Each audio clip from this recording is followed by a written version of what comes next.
ताई ते मस्त मासे बनवत होती माझ्यासाठी आणि मला असं झालेलं की कधी मी मासे खाऊ, कारण की गावचे मासे एक नंबर लागतात आणि ताईने खरंच खूप भारी बनवलेले मासे.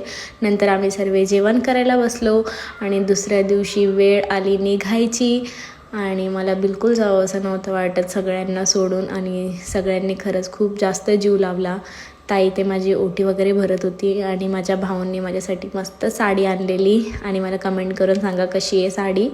नंतर आम्ही सर्व सॅड झालेलो कारण की आम्ही गाडीचा वेट करत होतो. म्हटलं तोपर्यंत मस्तपैकी बसून घेऊयात. नंतर सामान वगैरे बाहेर काढलं, मग गाडी आली आणि मग आम्ही निघालो. भाऊ येत होते माझ्या बहिणीकडे मला सोडवायला, कारण की बहीण पण माझी पंढरपूरमध्येच राहते. म्हटलं एक रात्र तिच्या इथे राहावं, नंतर पुण्याला निघावं. तिच्या इथे एक रात्र राहिलो आणि काय शूटच करायला भेटलं नाही. डायरेक्ट पुण्याला निघतानाच शूट केलं.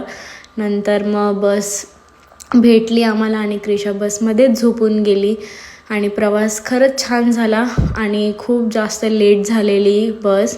आणि मला अगोदर घरी जायचं होतं लोणीला, त्याच्यानंतर क्वार्टर्सला जायचं होतं आणि फायनली मी आणि फौजी सोबतच पोचलो आणि क्रिशाचा आनंद बघा पप्पांना बघून.